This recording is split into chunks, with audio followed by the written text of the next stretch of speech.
Hi everyone, आज हम करने वाले हैं हमारा यूनिट 4 का टॉपिक जो कि कंज्यूमर प्रोटेक्शन एक्ट। सेकेंडली हम पढ़ेंगे डिस्प्यूट रिड्रेसल एजेंसी इसी वाले टॉपिक में। देखिए यहाँ पे लिखा हुआ है 1986, लेकिन हम जो कंज्यूमर प्रोटेक्शन एक्ट देखेंगे वो हम 2019 वाला देखेंगे।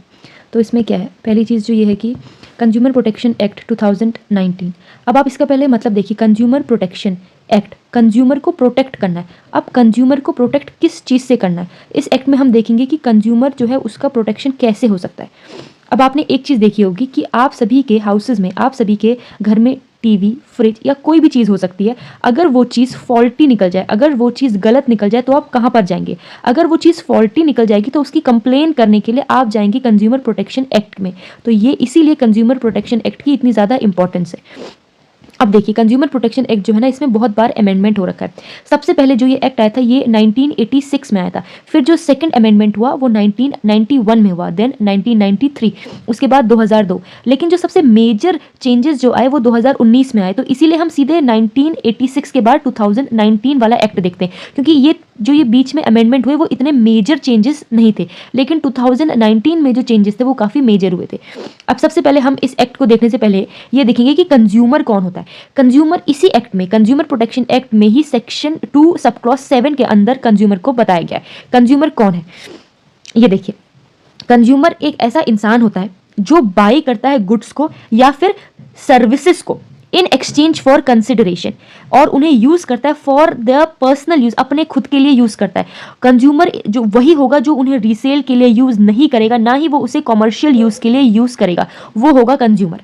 तो कंज्यूमर कौन है? कंज्यूमर वो ऐसा इंसान है जो गुड्स और सर्विसेज का इसको लेता है, गुड्स और सर्विसेज को बाय करता है। बाय करता है किससे? रुपए से बाय कर सकता है। तो गुड्स होती हैं वो सारी चीजें जो मूवेबल होती हैं, जैसे फ्रिज, मैगी का पैकेट, चिप्स का पैकेट, टीवी, ये सारी चीजें। सर्विसेज होती हैं, देखो सर्विसेज बहुत प्रकार की होती हैं। अगर आप किसी रेस्टोरेंट में जाते हो, अगर वहां का खाना आपको अच्छा नहीं लगता तो आप या तो रेस्टोरेंट में कंप्लेन कर सकते हो, अगर वहां नहीं करना चाहते तो कंज्यूमर प्रोटेक्शन एक्ट में कर सकते हो। उसके अलावा एजुकेशन पे, ब्यूटी पार्लर में अगर आप कहीं पे जाते हो और अगर बालों को स्ट्रेट करते समय अगर आपके बाल जल जाएं बहुत ज्यादा, तो भी आप उसकी कंप्लेन कर सकते हो। वैसे ही एजुकेशन, अगर आप किसी टीचर से कोई ऑनलाइन एजुकेशन लेते हो और आपको लगता है कि नहीं आपने उसको पैसे दिए थे, उतना एजुकेशन नहीं मिल पाया, तो भी आप उनका अपने आप को प्रोटेक्ट करने के लिए कंज्यूमर प्रोटेक्शन एक्ट में जा सकते हो। वैसे ही कुछ ऐसी बैंकिंग सर्विसेज होती हैं, और उसके अलावा ट्रांसपोर्टेशन सर्विसेज, ये तो मैंने सिर्फ कुछ ही लिखी है, बहुत सारी हो सकती हैं। तो ये सब होती हैं सर्विसेज, ठीक है। अब देखिए, जो ये ऊपर जो ये डेफिनेशन लिखी थी यहाँ पे इसी को ही नीचे एक्सप्लेन कर रखा है। कंज्यूमर कौन होगा? कंज्यूमर एक ऐसा इंसान होगा जो बाय करेगा या तो गुड्स को या फिर सर्विसेज को, वो भी कैसे? फॉर कंसिडरेशन, फ्री में वो कोई चीज नहीं लेगा। वो चीज तभी ले सकता है जब या तो वो पैसे देगा। अगर आप किसी शॉप में जाते हो तो आप पैसे देके टीवी, फ्रिज लेके आते हो, आप पैसे देते हो तब आप मैगी का पैकेट, जब आप पैसे देते हो तो आप एक पानी की बोतल लेके आते हो। तो यही सब चीजें आपको एक कंज्यूमर बनाती हैं। आप कंज्यूमर वही होगा जो इन सारी चीजों को पर्सनल यूज के लिए यूज करेगा, सिर्फ अपने के लिए। वो फिर अगर आगे उन चीज का सेल करता है तो वो कंज्यूमर नहीं बनेगा, तो वो या तो फिर वो होलसेलर बन जाएगा या फिर कोई और, लेकिन यहां पे वो कंज्यूमर नहीं होगा। तो कंज्यूमर वही इंसान होगा जो चीजों को अपने खुद के पर्सनल यूज के लिए यूज करेगा। तीसरी चीज, वो इन सारी चीजों को रीसेल नहीं कर सकता और इन्हें वो कॉमर्शियली यूज में भी नहीं लगा सकता। तो ये होगा कंज्यूमर। अब देखिए, अगर आपने, अब कंज्यूमर अवेयरनेस क्या होता है? अगर आपने कंज्यूमर का एक एड देखा होगा, अगर आपने कंज्यूमर अवेयरनेस का एड देखा होगा तो उसमें आपने एक चीज देखी होगी कि 2 एड आए थे। पहले तो देखो, एक क्रीम थी, उसका नाम था फेयर एंड लवली। तो जब लोगों को अवेयरनेस आई, लोगों ने कहा कि भाई ये क्रीम लगा के हम फेयर तो हो ही नहीं रहे, हम लोग गोरे तो हो ही नहीं रहे। तो कंपनी के ऊपर बात आ गई और कंपनी ने फिर उस प्रोडक्ट का नाम चेंज करके उसको लिख दिया ग्लो एंड लवली। अब इससे आपका चेहरा ग्लो कर सकता है लेकिन फेयर तो बिल्कुल भी नहीं होगा, या फिर हल्का फुल्का हो सकता है, इसीलिए उसका नाम ग्लो एंड लवली कर दिया। अब देखो, सेकंडली एक और एड था जो था रेड बुल का। उस एड में कहा जाता था कि it will gives you wings. तो क्या किसी के विंग्स आए? क्या कभी ऐसा हो कि किसी इंसान ने रेड बुल पीने के बाद उसके विंग्स आए? तो ऐसा नहीं हुआ। तो यही सारी चीजें न्यूज में तब आती हैं जब कंज्यूमर अवेयर होता है, कंज्यूमर को पता होता है कि हमें वही प्रोडक्ट के बारे में बताया जाए या हमें वो इंफॉर्मेशन दी जाए जो सही हो। अब जैसे रेडबुल वाले केस में ये इन्फॉर्मेशन रॉन्ग है, यहाँ पे रेडबुल पीने के बाद किसी के भी विंग्स नहीं आते। तो यहाँ पे कंज्यूमर अवेयरनेस दिखती है इन 2 एग्जाम्पल से। अब देखिए, अब कंज्यूमर को यहाँ पे थोड़ा और अच्छे से एक्सप्लेन किया हुआ है।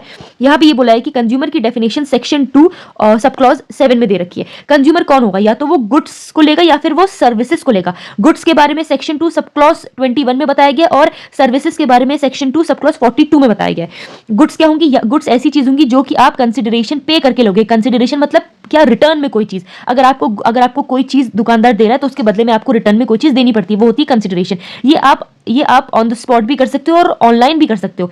तो कंसिडरेशन या तो आपने पैसा दे दिया या फिर आपने सीओडी, आपने बाद में दोगे, आप प्रॉमिस करते हो आप उससे कि अब मैं आपको पैसा बाद में दूंगा, या फिर आप पार्टली पे करते हो, पार्टली प्रॉमिस, आधा पैसा देते हो, आधा आप उसको विश्वास दिलाते हो कि मैं तुझे पैसा बाद में दूंगा। तो ये होती है गुड्स को लेने के लिए चीजें, लेने के लिए कंसिडरेशन। अब देखिए, कभी कभी गुड्स ना इंसान डायरेक्टली नहीं लेता है, वो बेनिफिशियरी मतलब वो किसी और के बिहाफ पे गुड्स लेता है, तो हम उसे कहेंगे बेनिफिशियरी गुड्स। यही चीजें सर्विसेज में भी है। सर्विसेज जब आप कोई सर्विस कंसिडरेशन पे करके लेते हो तो वो इसमें आएगा। इसमें आप या तो उसको उसी समय डायरेक्टली पैसा दे दोगे या फिर आप बाद में पैसा दोगे, वो होता है सीओडी। या फिर आप पार्टली उसको पैसा दोगे या फिर पार्टली उसको प्रॉमिस करते हो, तो ये इसमें आता है।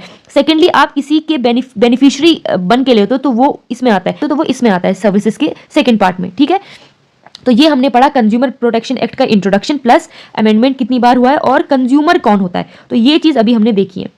अब हम देखेंगे इस जो हम एक्ट लेके आए, ये कंज्यूमर प्रोटेक्शन एक्ट, इसका एम क्या है और इसका ऑब्जेक्टिव क्या है। देखिए, कंज्यूमर प्रोटेक्शन एक्ट कंज्यूमर को प्रोटेक्ट करना है, तो उसके लिए कंज्यूमर को कुछ ना कुछ राइट दिए गए होंगे। तो 6 राइट दे रखे। कितने राइट दिए? 6 राइट दिए। पहला राइट टू सेफ्टी। अगर आप कोई भी सामान लेके आते हो तो उसके साथ आपको राइट ऑफ सेफ्टी मिलता है। मान लिया जाए आप एक फ्रिज लेके आ गए और वो फ्रिज ब्लास्ट कर गया, अब आपको उसके लिए कंपनसेशन मांगना है, आपको उसके लिए रेमेडी चाहिए, तो आप कंज्यूमर प्रोटेक्शन एक्ट में जाओगे। ठीक है, दूसरी चीज राइट टू इन्फॉर्मेशन। जो भी आप सामान खरीद रहे हो उसके बारे में आप फुल इन्फॉर्मेशन मांग सकते हो। फॉर एग्जाम्पल, आपने टीवी खरीदा है तो आप उसकी पूरी मैन्युफैक्चरिंग से लेके वो कितना पावर यूज करेगा, क्या क्या उसमें फीचर्स हैं, ये सारी चीजें आप टीवी के बारे में पूछ सकते हो। सेकेंडली, अगर आप कोई फूड स्टफ मांगते हो, अगर आप किसी दुकान से मैगी का पैकेट लेते हो तो उसके पीछे इंग्रेडिएंट्स लिखे होते हैं। क्यों? वो राइट टू इन्फॉर्मेशन के रिगार्ड में लिखे होते हैं कि क्या क्या चीजें हमने डाली हैं, इसका हम उस कंज्यूमर को इन्फॉर्मेशन दे रहे हैं। भले लोग उसको देखते भी नहीं, लेकिन वो डालना पड़ेगा क्योंकि वो राइट टू इन्फॉर्मेशन है ऑफ द कंज्यूमर का। तीसरी चीज right to choice. Right to choice में ये है कि इंसान की कोई भी कंज्यूमर है, आप उस पर दबाव नहीं डाल सकते, वो उसकी मर्जी होगी वो क्या प्रोडक्ट लेना चाहता है, तो वो आता है राइट टू चॉइस के अंदर, ये आएगा इसमें। फिर हमारा है next right to be heard. अगर मान लिया जाए हमें कोई कंप्लेंट डालनी है तो हम कहाँ पे डालेंगे, इसीलिए इसमें ये बताया जाता है where to file the case, कहाँ पे हम केस डालेंगे वो राइट टू बी हर्ड में बताया जाएगा। राइट टू सीक रिड्रेसल, बिल्कुल, अगर किसी कंज्यूमर के साथ कोई एक्सीडेंट हो जाता है, कोई उसको रेमेडी चाहिए, तो उसके लिए वो कहाँ पे रेमेडी ले सकता है, क्या रेमेडी मिलेंगी, तो वो राइट टू सीक रिड्रेसल के अंदर आएगा।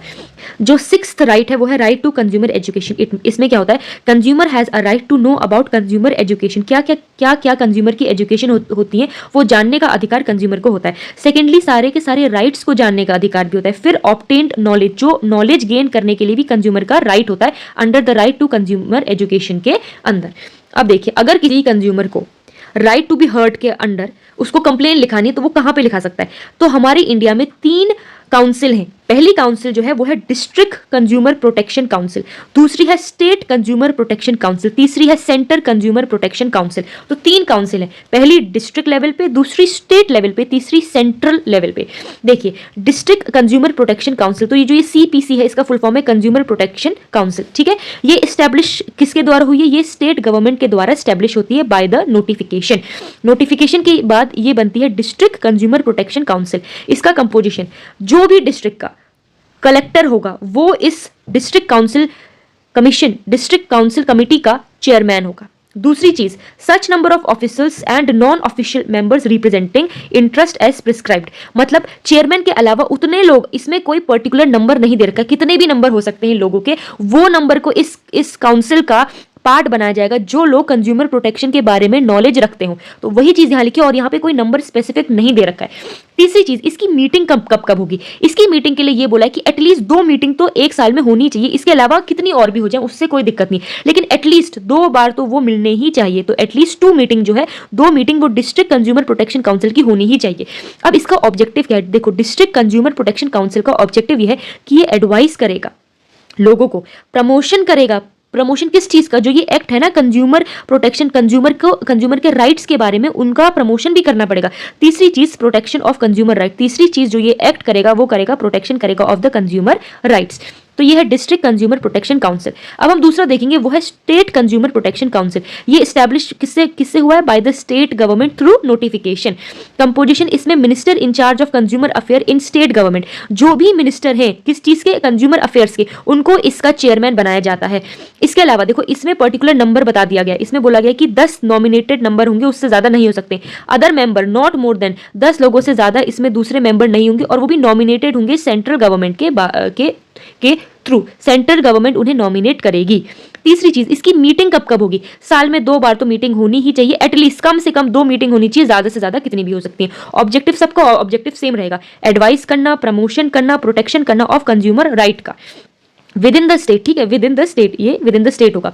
अब जो तीसरी चीज है वो है नेशनल या फिर सेंट्रल कंज्यूमर प्रोटेक्शन काउंसिल। देखिए इसका एस्टैब्लिशमेंट कैसे होता है? सेंट्रल गवर्नमेंट इसका एस्टैब्लिशमेंट करती है। कंपोजिशन में क्या होगा? इस काउंसिल का चेयरमैन कौन होगा? जो भी मिनिस्टर होंगे डिपार्टमेंट ऑफ कंज्यूमर अफेयर के, उनको इसका चेयरमैन बनाया जाएगा। उसके अलावा सच नंबर, मतलब नंबर कुछ भी डिफाइनाइड नहीं दे रखा है, सच नंबर ऑफ ऑफिसर्स और non official members representing interest as prescribed, वही जो हमारा डिस्ट्रिक्ट में दिया गया था कि सच नंबर, उतने नंबर के ऑफिसर्स या फिर नॉन ऑफिशियल हो सकते हैं जो भी कंज्यूमर प्रोटेक्शन से रिलेटेड नॉलेज रखते हो, इंटरेस्टेड हो, या फिर of the interest as prescribed.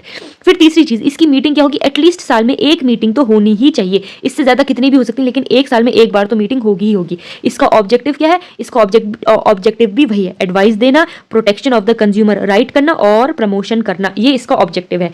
तो ये हमने देखा पूरा का पूरा कंज्यूमर प्रोटेक्शन एक्ट। इसकी डेफिनेशन पहले हमने देखी कि क्या होता है, इसकी अमेंडमेंट कब कब हुआ था, कंज्यूमर की डेफिनेशन क्या होती है। इसके अलावा ये हमने ये चार्ट देखा। इसके अलावा हमने देखा एम्स एंड ऑब्जेक्टिव क्या है एक्ट के, तो इसके लिए 6 राइट दे रखे हैं, ये आपको याद करने हैं।